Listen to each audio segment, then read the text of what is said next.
212 212. Hello, and welcome once again to Time and Time Again. My name is Alan, and in today's video, I'm going to be taking a closer look once again at the Tudor Black Bay 54, which I have on my wrist currently, and also another watch that I've reviewed in the past, which is the Christopher Ward Trident Pro 300.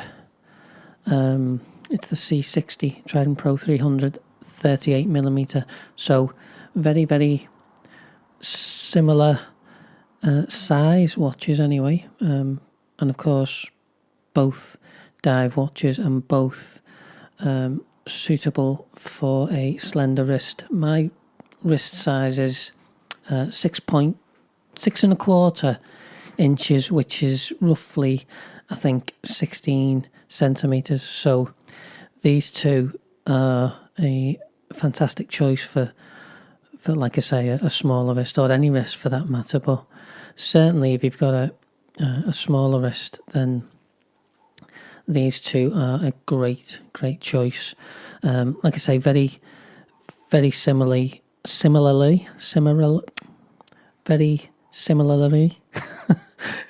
I'll scrap that one. Very similar size. Both. This Christopher Ward is 38mm case size. We have a thickness of 11, bang on, I think. Certainly on the website it says it's 11mm. Let's just zoom in a little bit.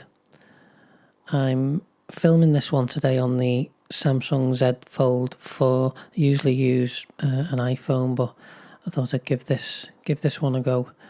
So we'll see how I get on with that. But yeah, I digress. Where was I? 11 millimeters on the case thinness on this one, with a lug to lug of 45.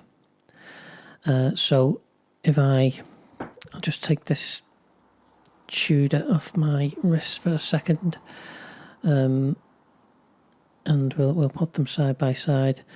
But yeah, so 38mm, 11mm with a 45 lug to lug on the Christopher Ward, whereas the Tudor is very, very slightly thicker. I think it's 11.24 officially on the Tudor site. I mean, to me, this Tudor wears slightly slimmer somehow, but practically the same thinness. Let's get them side by side as well in a shot so you can see it yourself. As you can see, I think the Christopher Ward, just whether it's a little bit deceiving, it does look a little bit thicker in this side profile. I think it's the case shape, this light catcher case, the way it kind of curves down as well. Looks like it potentially gives it a little bit more height, but yeah, very similar. Let's get this crown side as well so you can see. Both have the lovely signed crowns as well. Yeah, so as you can see, both very, very slim. The lug to lug on the Tudor is 46, I believe. So again, slightly different. This is 45, this is 46, but very, very close once again. The actual case size on this Tudor, it's upside down, let's get it the right way. Case size on the Tudor is 37mm as opposed to 38. But again, numbers aren't everything, and this actually, for me, I think it wears slightly bigger, more like a 38 or even 38.5. Yeah, we have a shiny bezel on the Christopher Ward, where it's a stainless steel. On the Tudor, which do I prefer? I'm not sure. I like both. Both suit the watches perfectly. One thing to note on the Christopher Ward is, if you compare this one to the previous generation, the 600, the bezel is a bit thicker and more in proportion. This bezel thickness on the Tudor to me looks perfect. Probably looks a little bit slim on this one, and maybe would benefit from being slightly thicker, I think. Although you're getting clearly a bigger kind of dial look, because the thinner bezel gives the dial a bit of a bigger look than the Tudor. This dial actually looks a bit small in comparison to this one. As you can see, both have it's called, I think it's called black dial, but it's more like there's a hint of kind of a coffee-ish, brownish, depending on what light you get it in. Slight sunburst effect on it. And of course we have the applied indices on both. This dial is a black lacquered dial, a nice jet black, which I do love as well. So slightly different on the dials, but both equally as beautiful, I think. Of course we have the Tudor logo just below 12 o'clock, and we have 3 lines of font here. Let's just zoom in slightly a bit closer, and I'll tell you what I'll do as well. I'll just give these a little bit of a wipe, just so the OCD amongst us, including myself, I might add, can cope with, the lack of smudges, hopefully, on these dials. So yeah, where was I? I can't remember what I was up to now. Both applied indices, yeah. Obviously we've got the gilt stuff going on the Tudor, more kind of a retro look. Obviously this is inspired by the one from years ago, and this has a bit more of a modern look, I think. Obviously there's a date on the Christopher Ward date window, 6 o'clock, which is the right position for it, I feel. So it keeps everything central, symmetrical down the middle, nice and uncluttered. And of course you don't need to worry about that with the Tudor, because it doesn't have a date. So that looks certainly looks uncluttered, although we do have a bit more font on the Tudor.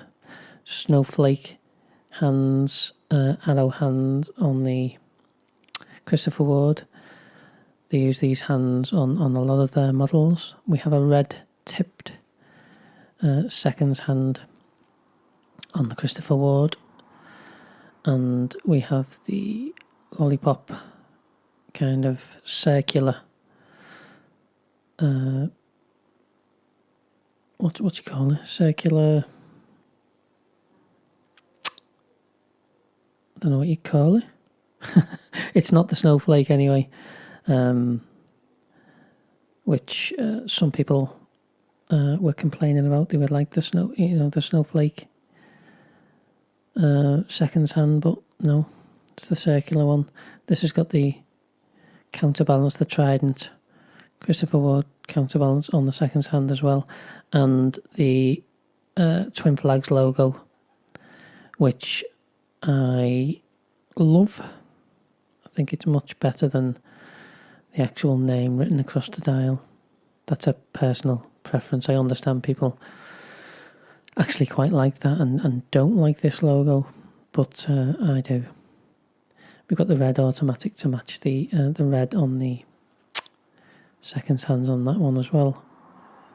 And we have it's kind of, I think that's a boxed sapphire, slightly raised on the Christopher Ward, very flat, as opposed to the domed one on the Tudor, which again gives it that retro look, which I really, really like. Polished on the side of the case, fingerprint marks everywhere. I'll give them another wipe in a minute, I think. We have polished and brushed on the Christopher Ward, and these nice beveled edges. As I say, this is called the light catcher case, because it clearly does catch the light in all the right places and looks really nice.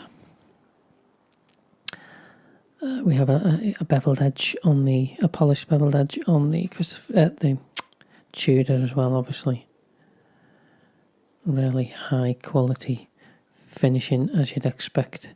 Other differences, you get to see the movement on the Christopher Ward with this lovely clear see-through case back with the twin flag pattern on the rotor there.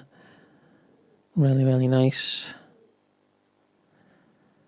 And of course, we can't see it because I've got this on, but it's just a plain, nice and plain on the back of the Tudor. We should really talk about the price differences as well, because they're not in the same kind of pricing bracket. Although you wouldn't think so to feel them and wear them. This is really punching above its weight, this Christopher Ward, if you compare it with the price. So we have £915,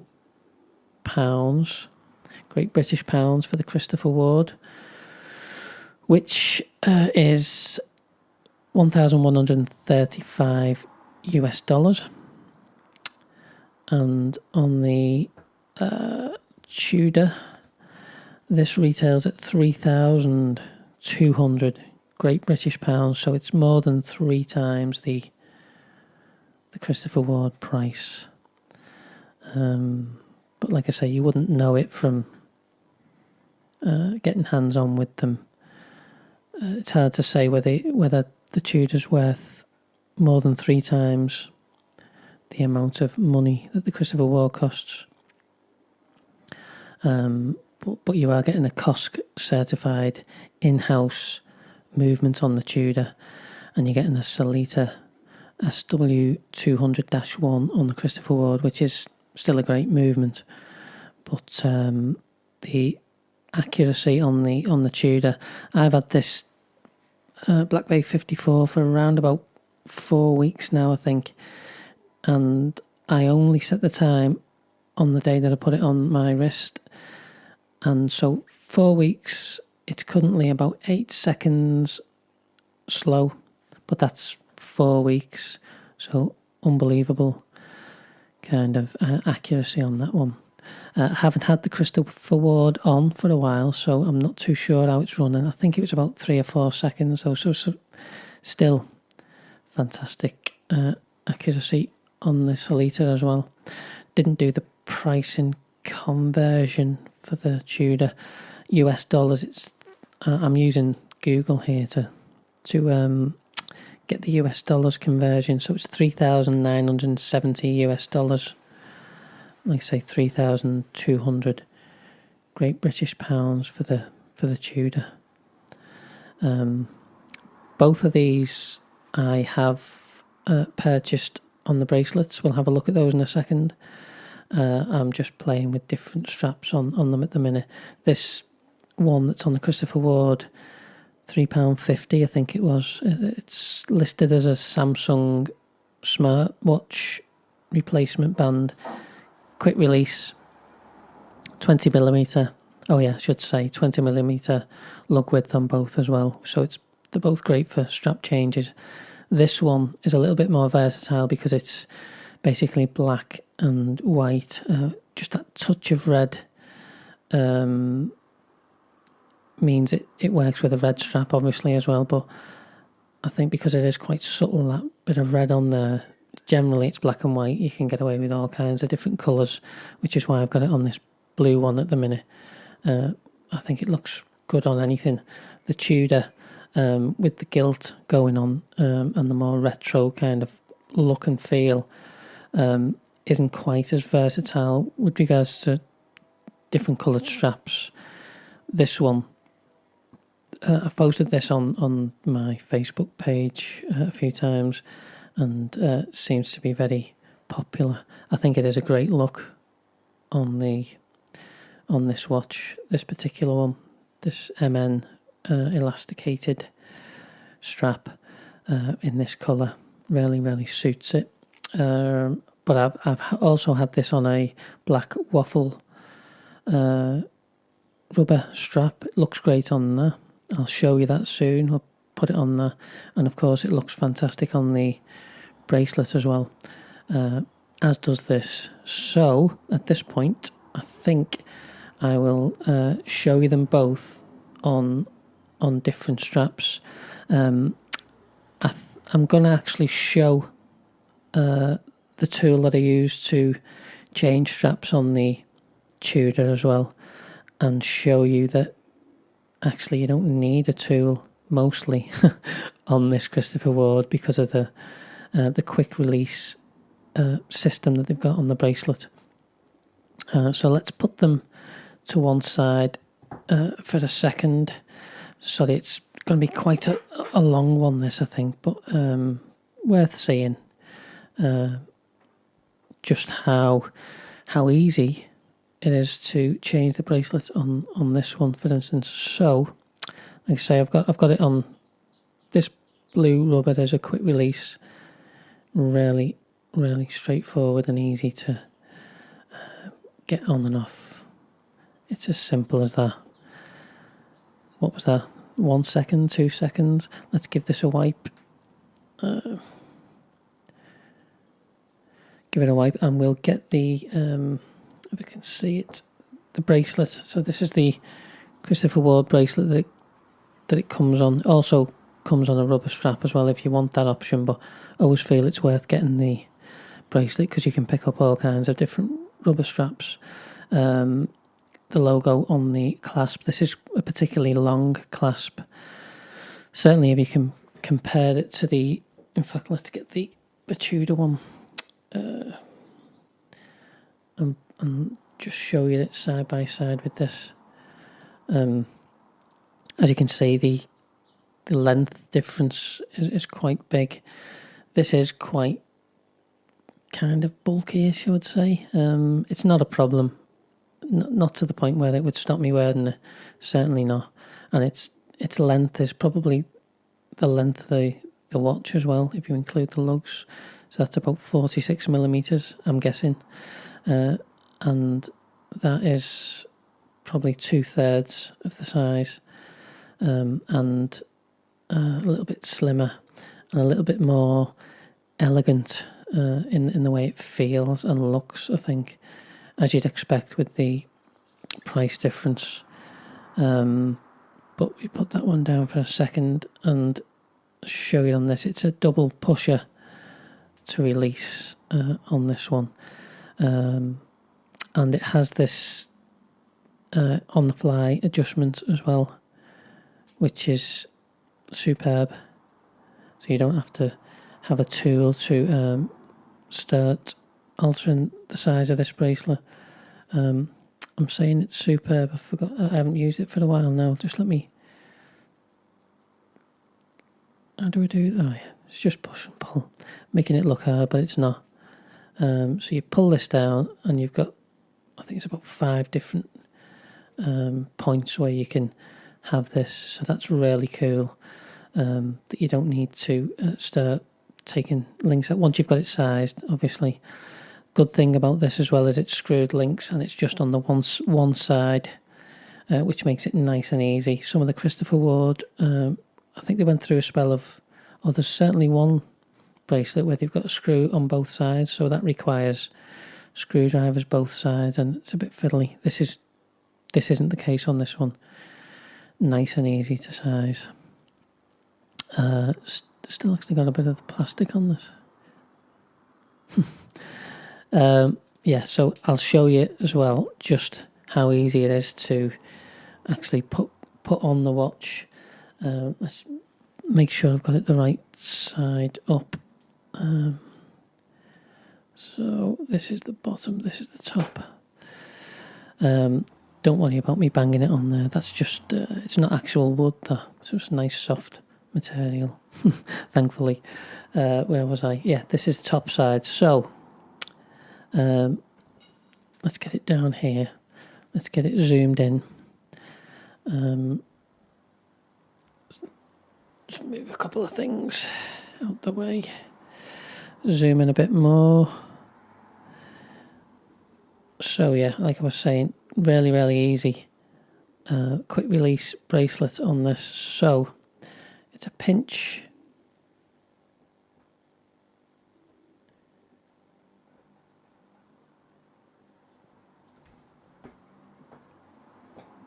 And in.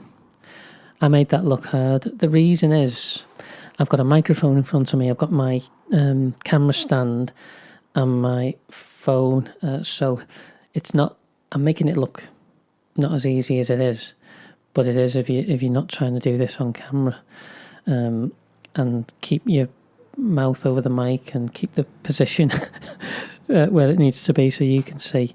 But hopefully this side goes a bit better. So a little pinch in. Oh, actually went straight through then. Let's do it again.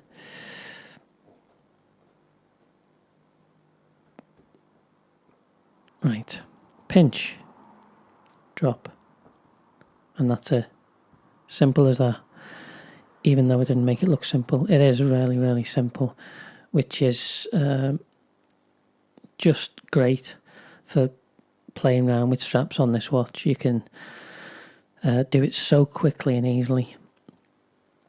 As you can see there, just these pull in, little pinch and drop, which is the way I think, well, Tudor certainly could do with doing that, because you're going to see shortly just how that's not quite as simple.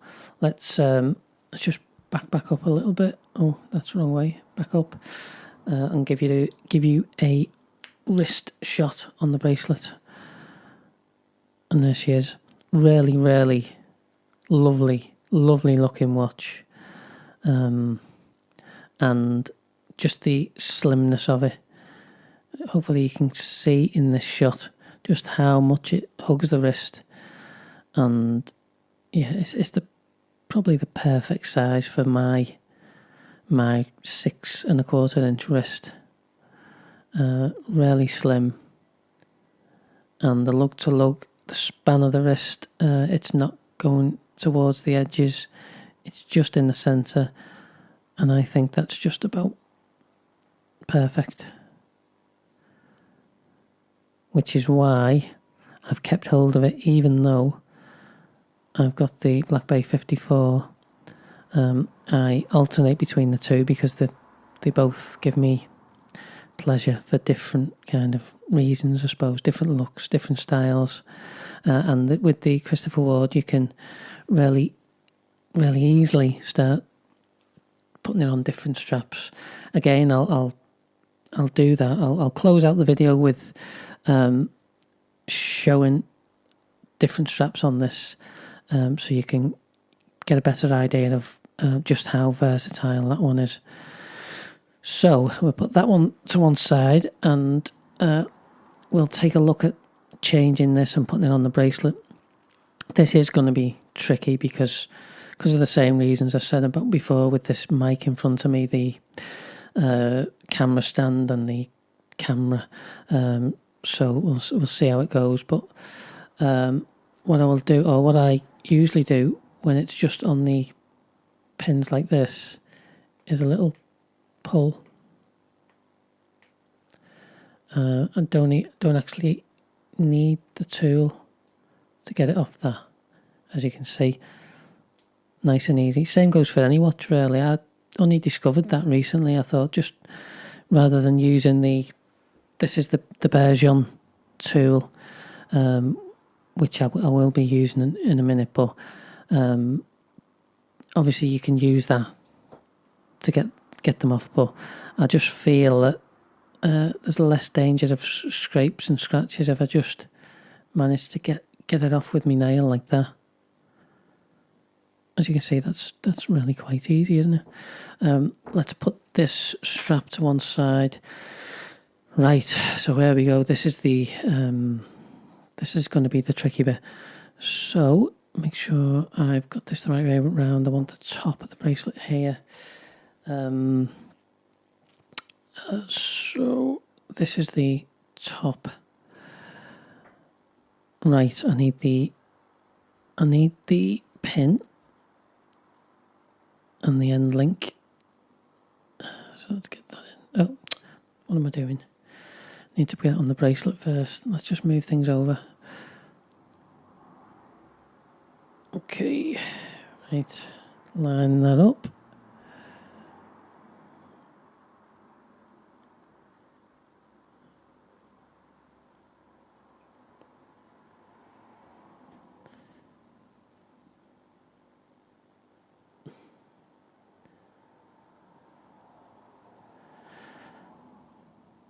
Right, here we go. So that's in. That's the end link in. Actually, this is the bottom one I've put in. So let's just turn this around. So we've got this on the bottom.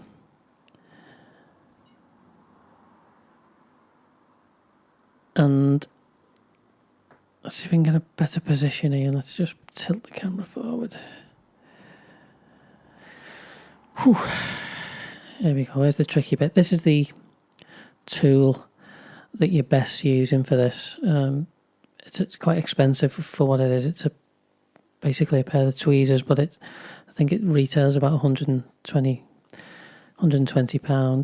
Let's focus in on that. It's the Bergeon 7825. So, right. I don't know if I'm going to be able to do this and look through the camera at the same time, but we'll give it a go. So the trick is to get it placed onto the spring bar. Let's go this way so you can get a better view.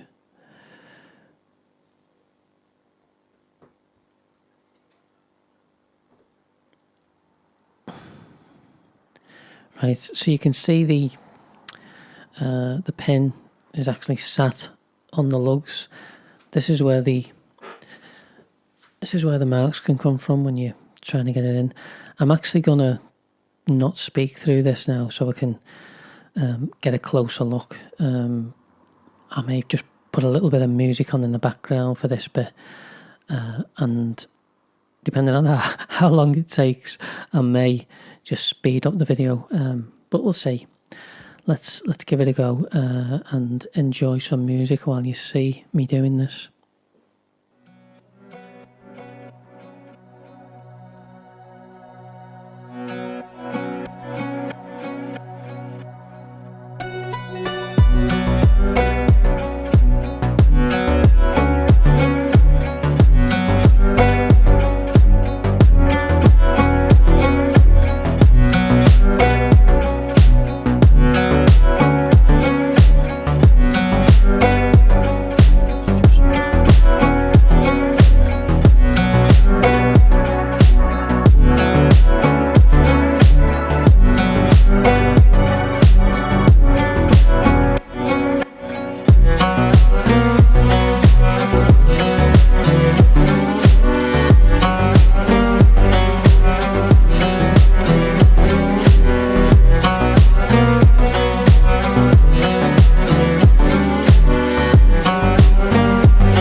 And I'm back. That's one side done.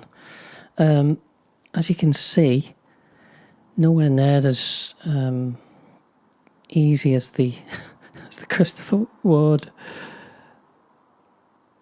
and it can make a difference to what watch you're going to wear and whether you're going to just throw it onto a different strap or not. The thought of having to be so careful and the worry of scratching the lugs underneath, whereas on the Christopher Ward don't need to worry about that at all, really. Right, let's get this bracelet open.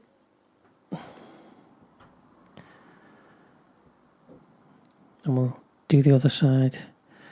This is even slightly trickier now because you've got the rest of the bracelet to contend with. So, back off the mic so we can get a closer look. And I'll see you in a minute.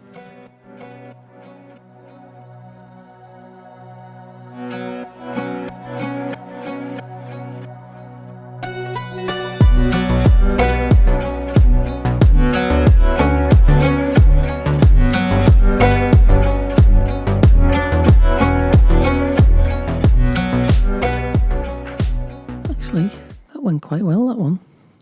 Let's have a close-up look at these lugs, just to see if there's any signs of tiny bits of scratching here. But that's kind of par for the course when you're doing this on a watch that doesn't have the quick release stuff. Little nicks on this side, but it's not too bad, I suppose. Just wanted to actually film it. It was difficult, like I say, getting the camera in the right angle and being away from the mic being in the way. Anyway, it's done. Hopefully people enjoyed seeing the actual strap changing experience. But there it is on the bracelet. Again, hugs the wrist very much like the Christopher Ward. In fact, I'd say even more so. It just seems to hug it a little bit more and seems to be slimmer. And there's the side profile. So you can see it's, really slim. One thing I didn't mention as well on this, even though it's got the quick adjustment like the Christopher Ward, and again this is quite easy. You just tilt it out and slide it up and down, even a little bit easier than the Christopher Ward. Just really handy to be able to do that, but I still couldn't get a perfect fit for whatever reason.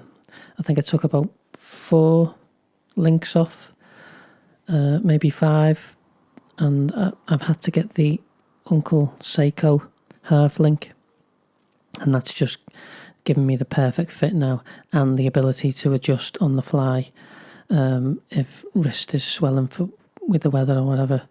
The only slight issue with the Uncle Seiko half link is the rivets, the faux rivets just stick out ever so slightly more than the rest of them. But I mean, that's you're never going to notice that.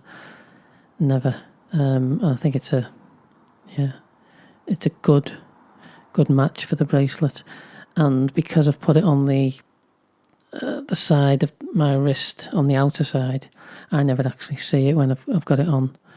I never see it, so those rivets sticking out slightly more, I would never see that anyway, so not that it would bother me even if I could.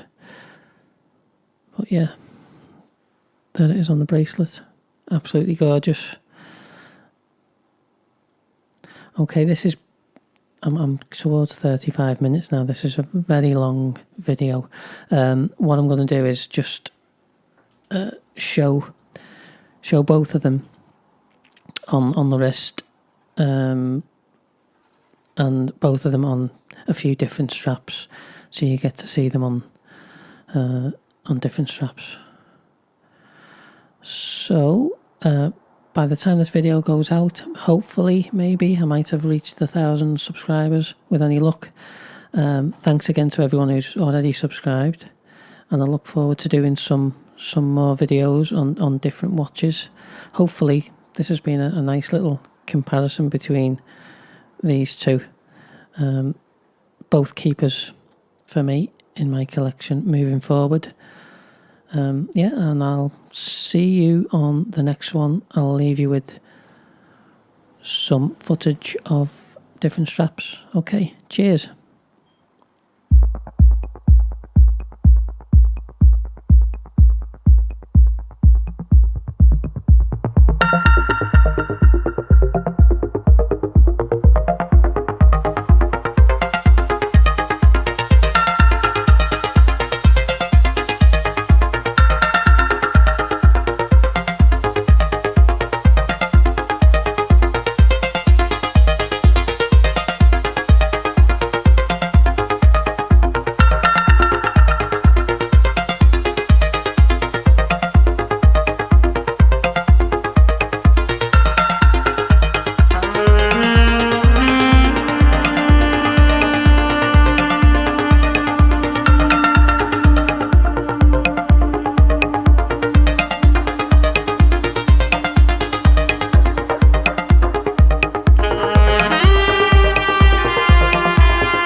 I've got a watch on my wrist.